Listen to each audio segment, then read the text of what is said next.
السلام عليكم ورحمة الله وبركاته. نحمد الله العظيم ونصلي على رسوله الكريم أما بعد.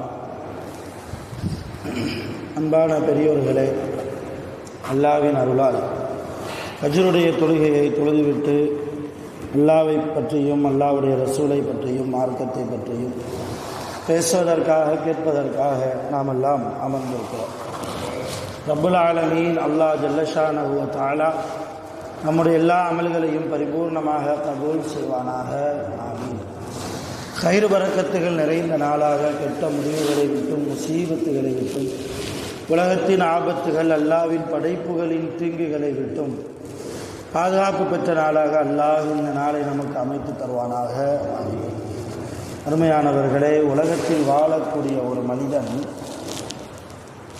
உடலில் ஆரோக்கியமும் அவனுடைய உயிர் ஆரோக்கியமும் பெற்றுவிட்டால் அல்லாஹ்வுடைய அருள் பெற்ற மனிதனாக அவன் வாழ்கிறான் என்று நமது சாலிஹீன்கள் கூறுகிறார்கள்.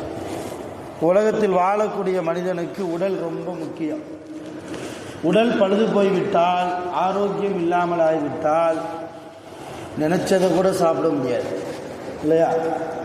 நினைச்ச வாழ்க்கை, சந்தோஷமான வாழ்க்கையை கூட மகிழ்ச்சி போய்விடும், வாழ முடியாது.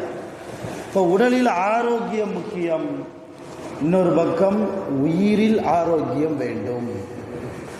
நம்முடைய உயிர் இருக்கிற இந்த உயிர் குறித்து கொஞ்சம் யோசிக்கணும். இந்த உயிர் அல்லாஹ்வுடைய உயிர். மனிதனை படைச்சி அல்லாஹ் வனஃபக ஃபீஹி மிர் ரூஹிஹி என்ன செய்தான்?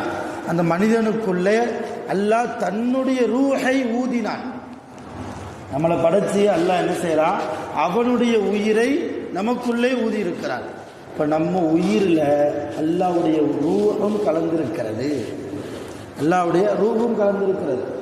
இப்போ அந்த ரூஹ ஆரோக்கியமாக இருக்கிற நம்ம உயிர் ஆரோக்கியமான உயிராக இருக்க வேண்டும்.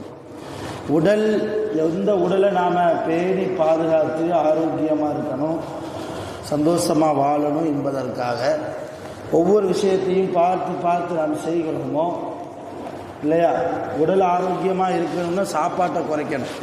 சாப்பாடு யாரிடத்தில் அன்லிமிட்டடாக போதோ அவங்க உடம்பு கோளாறுன்னு அர்த்தம். லிமிட்டாக இருந்தால் கொஞ்சம் போனஸ் வாழ்க்கை வாழலாம், யதார்த்தம் அதுதான்.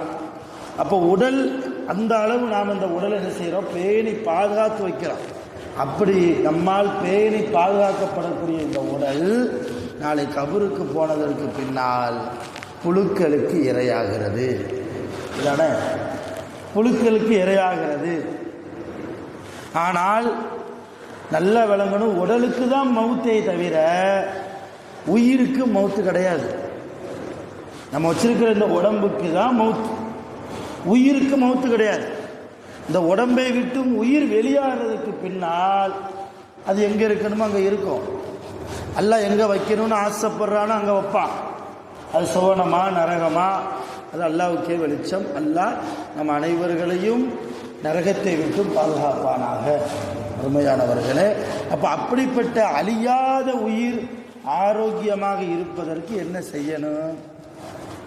எப்படி வாழணும்? யோசிக்கணும் இல்லையா? நாளை அல்லாஹ்வுக்கு முன்னால் நம்முடைய உயிர் போய் நிற்கிற போது தலை குனிஞ்சு நிற்கணுமா, அல்லது என் ரப்பை பார்க்கிறேன் என்கிற சந்தோஷத்தோடு நம்முடைய உயிர் போய் நிற்கணுமா? நம்முடைய உயிரை மலக்குல் மவுத் நம்ம உடம்பை விட்டு பிரித்து வானத்திற்கு கொண்டு போகிற போது வானத்தில் உள்ள காவலாளிகளாக இருக்கக்கூடிய மலக்குகள் எல்லாம் நம் உயிரை பார்த்து சந்தோஷப்பட வேண்டுமா, அல்லது அசுத்தமான இந்த உயிரை சீக்கிரம் கொண்டு செல்லுங்கள் என்று நம்மை விரட்ட வேண்டுமா? இப்போ சந்தோஷப்படணும், நம்மளை வச்சு அல்லாஹ் சந்தோஷப்படணும், நம்ம உயிரை பார்த்து மலக்குகள் சந்தோஷப்படணும் என்றால் அந்த உயிர் ஆரோக்கியமாக இருப்பதற்கு உள்ளத்தை சுத்தம் செய்ய வேண்டும். நஃப்ஸ், தஸ்கியத்துன் நஃப்ஸ், உள்ளத்தை சுத்தப்படுத்துதல், ஆன்மாவை சுத்தப்படுத்துதல். இது ரொம்ப மிக முக்கியமான விஷயம். ஏதோ உலகத்தில் வாழ்ந்தோம், முடிஞ்ச அளவுக்கு இபாதத் செய்தோம், அதெல்லாம் வேஸ்ட். ஒரு மனிதன் உலகத்தில் வாழ்கிறான் என்றால் உள்ளத்தை சுத்தப்படுத்தாமல் அல்லாஹ் இருக்கிற அந்த உள்ளத்தில் அழுக்குகள் எல்லாம் இருந்தால் அல்லாவை தவிர எல்லாமே இருக்கிறது. இன்றைக்கு குழந்தைகளுக்கு கூட தாலாட்டு பாடுகிற போது ஹஸ்பி ரப்பி ஜல்லல்லா மாஃபி கல்வி கைருல்லா அப்படின்னு படிப்பாங்க. என்ன அர்த்தம்? மாஃபி கல்வி கைருல்லான்னு படிக்கிறோம். என்னுடைய கல்புல அல்லாவை தவிர வேறு யாரும் இல்லை அப்படின்னு அதுக்கு அர்த்தம். ஹஸ்பி ரப்பி ஜல்லல்லா, உயர்ந்த மகத்துவமான அல்லாஹ் எனக்கு போதுமானவன். மாஃபி கல்பி கைருல்லா, அல்லாவை தவிர வேறு யாருமே என்னுடைய கல்புல இல்லை, உள்ளத்தில் இல்லைன்னு அர்த்தம். அப்படி படிக்கிறோம். ஆனால் எதார்த்தம் அல்லாவை தவிர எல்லாம் கிடக்குது இல்லையா? எல்லா அழுக்குகளும் கிடக்குது, தேவையில்லாத விஷயங்கள் உள்ளத்தில் இருக்குது. இப்போ தஸ்கியத்துன் நஃப்ஸ், உள்ளத்தை பரிசுத்தப்படுத்துவது மிக முக்கியமான வேலை. நபி இப்ராஹிம் அலைஹிஸ்ஸலாம் துல்ஹஜ் மாதத்தில் நம்ம இருக்கிறோம். துல்ஹஜ் மாதம் அப்படின்னாலே இப்ராஹிம் நபி தான் ஞாபகத்துக்கு வருவாங்க. அஜ்ஜி தான் ஞாபகத்துக்கு வரும், அஜ்ஜி பெருனா தான் ஞாபகத்துக்கு வரும் இல்லையா? குர்பானி தான் ஞாபகத்துக்கு வரும். அப்படிப்பட்ட இப்ராஹிம் அலைஹிஸ்ஸலாம் காபாவை கட்டி முடிச்சதுக்கு பின்னால் ஒரு துவா கேட்டாங்க. சில துவாக்கள் ஓதினாங்க. அதில் ஒரு துவா, ரப்பனா தகப்பல் மின்னா இன்னக அன்த ஸமீஉல் அலீம். யா அல்லாஹ், காபாவை கட்டி இருக்கிறேன், இந்த அமலை என்னிடத்திலிருந்து கபூல் செய்வாயாக. இப்படி துவா செய்கிறான். அதில் மிக முக்கியமான ஒரு துவா அல்லாஹ் பதிவு செய்கிறான் குர்ஆனில். இப்ராஹிம் நபி கேட்டாங்களா, ரப்பனா வபஅத் ஃபீஹிம் ரசூலா. ரசூலா, யா அல்லாஹ், இந்த அரபியர்களில் இருந்து ஒரு தூதரை நீ அனுப்ப வேண்டும். அவர் என்ன செய்யணும்? எத்துலு அலைஹிம் ஆயாத்திக்க, உன்னுடைய வேதத்தை அந்த மக்களுக்கு ஓதி காமிக்கணும். ஒன்று.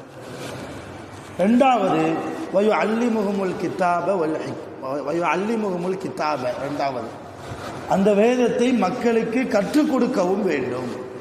மூணாவது வல் ஹிக்மா, உன்னுடைய ஞானத்தை, உன்னால் பெறப்பட்ட அந்த ஞானத்தை மக்களுக்கு அவர் என்ன செய்யணும்? கொண்டு போய் சேர்க்கணும். நாலாவது வயு ஸக்கீஹிம், அந்த மக்களுடைய ஆன்மாவை சுத்தம் செய்ய வேண்டும். இப்போ 4 விதமான வேலையை செய்வதற்கு யா அல்லாஹ் ஒரு தூதரை அனுப்புவாயாகன்னு கேட்டாங்க. துவா என்ன 4 வேலை? முதல் வேலை குர்ஆனை ஓதி காமிக்கணும், வேதத்தை ஓதி காமிக்கணும். ரெண்டாவது அந்த வேதத்தை கற்றுக் கொடுக்கணும். மூணாவது அல்லாஹ்வின் புறத்திலிருந்து அந்த நபி பெற்றுக்கொண்ட ஞானத்தை மக்களுக்கு பாடமாக கொடுக்கணும். நாலாவது அந்த மக்களுடைய ஆன்மாவை என்ன செய்யணும்? நஃப்ஸை சுத்தம் செய்யணும். இந்த 4 வேலை செய்கிறதுக்கு ஒரு நபியை அனுப்பு. துவா செஞ்சாங்க. அல்லாஹ் அந்த துவாவை கபூல் செஞ்சுட்டான். அப்படிப்பட்ட ஒரு ரசூலையும் அல்லாஹ் அனுப்புனான். யாரு? நம்ம முஹம்மது ரசூலுல்லாஹி ஸல்லல்லாஹு அலைஹி வஸல்லம்.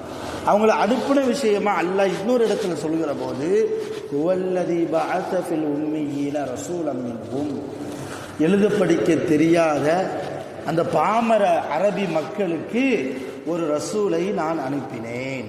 அல்லாஹ் சொல்றார், நான் அனுப்பியிருக்கிறேன். அவர் என்ன செய்வார்? எத்லு அலைஹிம் ஆயாத்திஹி, என்னுடைய வேதத்தை அவர் ஓதி காண்பிப்பார்.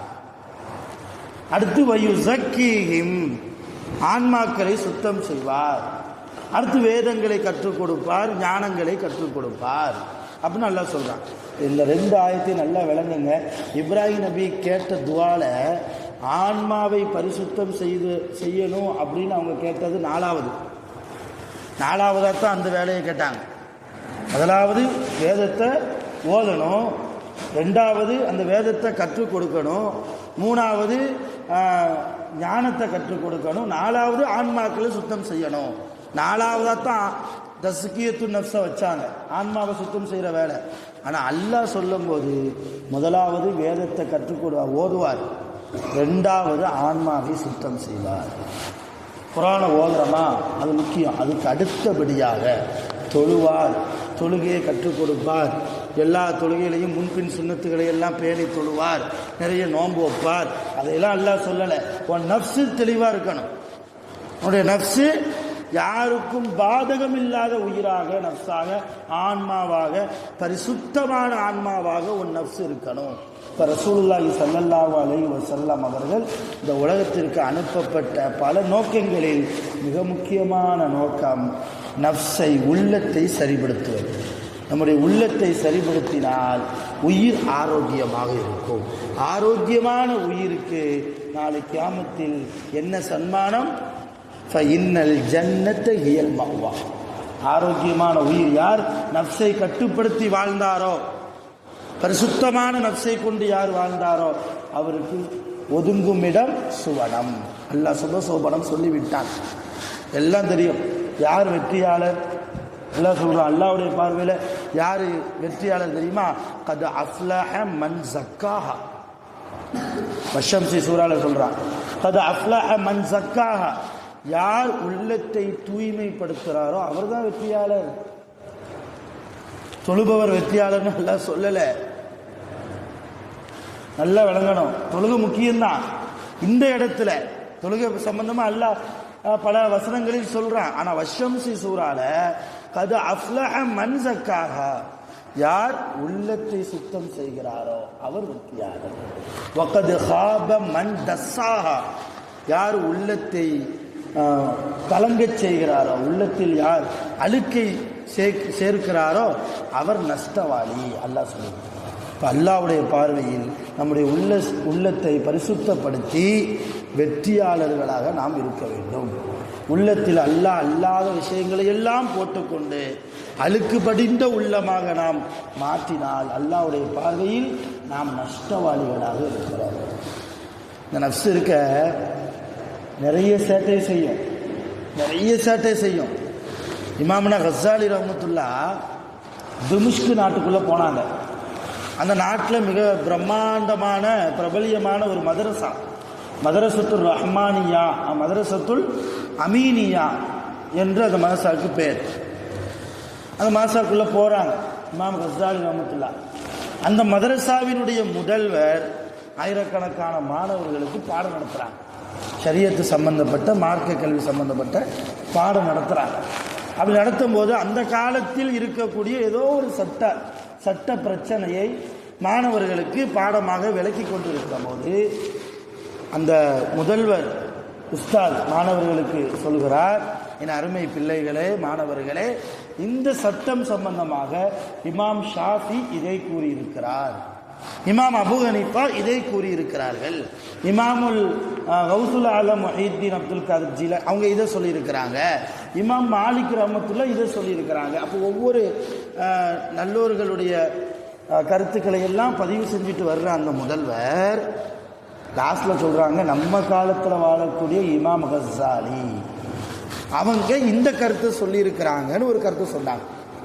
இந்த வார்த்தை நம்ம காலத்தில் வாழக்கூடிய இமாம் கஸ்ஸாலி இதை கூறி இருக்கிறார் அப்படின்னு முதல்வர் ஹஸரத் மாணவர்களுக்கு பாடம் நடத்தும் போது சொல்லிய அந்த வார்த்தை அங்கே நின்று கேட்டுக்கிட்டு இருக்க கஸ்ஸாலி ரஹ்மத்துல்லாஹ்வுடைய காதில் விழுது.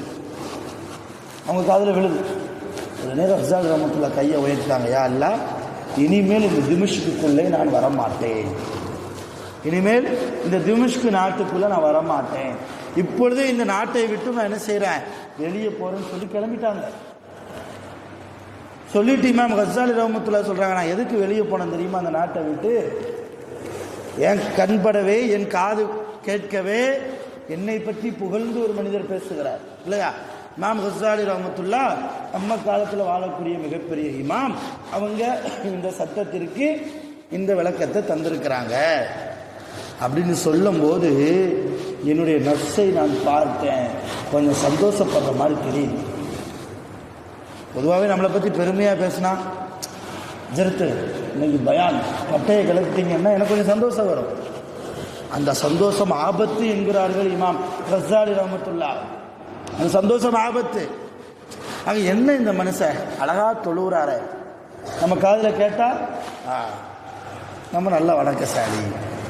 இபாதத்தில் கூட நஃப்ஸு உங்களுக்கு சந்தோஷத்தை தந்தால், சில பேருக்கு தொழுதுட்டா ஒரு விதமான சந்தோஷம், சார் நம்மளை மாதிரி யார் தொழ முடியும், தஜ்ஜில் தொழுகிறோம், எல்லா முன்பின் சுன்னத்துகளை தொழுகிறோம், எல்லா நஃபில் தொழுகிறோம், கரெக்டாக இமாம் ஜமாத்தோட தக்பீர் தஹ்ரீமாவோட தொழுதுறோம், கரெக்டாக தொழுகிறோமே அப்படிங்கிற ஒரு எண்ணம் வந்துட்டா ஆபத்து, நஃப்ஸு கெட்டு போகுதுன்னு அர்த்தம்.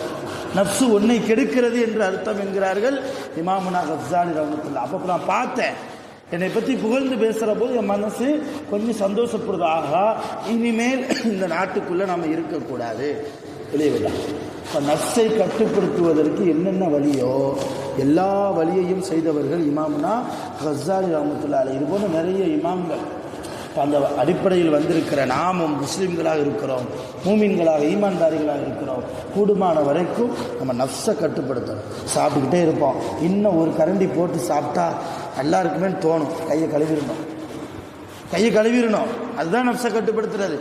ரோட்டில் போவோம், இதை வாங்கி சாப்பிட்டா நல்லா இருக்குமே, பழத்தை சாப்பிட்டா நல்லா இருக்குமே, பார்க்காம போயிடணும், வேகமாக நடைய விட்டுறணும். வண்டியில் போகிறீங்களா, வேகமாக போயிடணும். இப்படி நஃப்ஸை கட்டுப்படுத்தணும். அப்படி நஃப்ஸை கட்டுப்படுத்தினால் ரஸாக் ரஹ்மத்துல்லாஹி சொல்லுவாங்க, நஃப்ஸு என்பதை குதிரையினுடைய கடிவாளம், நஃப்ஸு என்பது குதிரையின் கடிவாளத்தை போன்றது.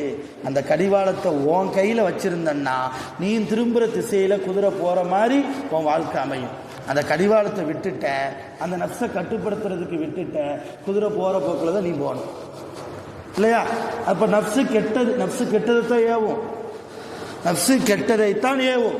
நஃப்ஸிலே அம்மாரா என்று நஃப்ஸை பற்றி குர்ஆனில் சொல்கிற போது அம்மாரா என்கிறான் அல்ல. அம்மாரா என்றால் கெட்டதை அம்மாரத்தும் பிஸ்ஸு, கெட்டதை ஏவக்கூடிய நஃப்ஸ். ஆக இந்த நஃப்ஸை கட்டுப்படுத்தினால் உயிர் ஆரோக்கியமாக இருக்கும். உடலை ஆரோக்கியப்படுத்துவது போன்று நம்முடைய உயிரையும் நாம் ஆரோக்கியப்படுத்துவோம். வல்ல ரஹ்மான் அப்படிப்பட்ட இதயத்தை பரிசுத்தப்படுத்தக்கூடிய வாழ்க்கையை, உள்ளத்தை பரிசுத்தப்படுத்தக்கூடிய வாழ்க்கையை நாம் எல்லாம் வாழ்ந்து மரணிப்பதற்கு அல்லாஹ் நம் அனைவர்களுக்கும் அருள் புரிவானாக. وآخر دعوانا الحمد لله رب العالمين. سبحان الله وبحمدك أشهد أن لا إله إلا أنت أستغفرك وأتوب إليك. آمين. سبحان ربك رب العزة عما يصفون وسلام على المرسلين الحمد لله رب العالمين. صلى الله على محمد صلى الله عليه وسلم. صلى الله على محمد صلى الله عليه وسلم. صلى الله على محمد يا ربي صل عليه وسلم. السلام عليكم.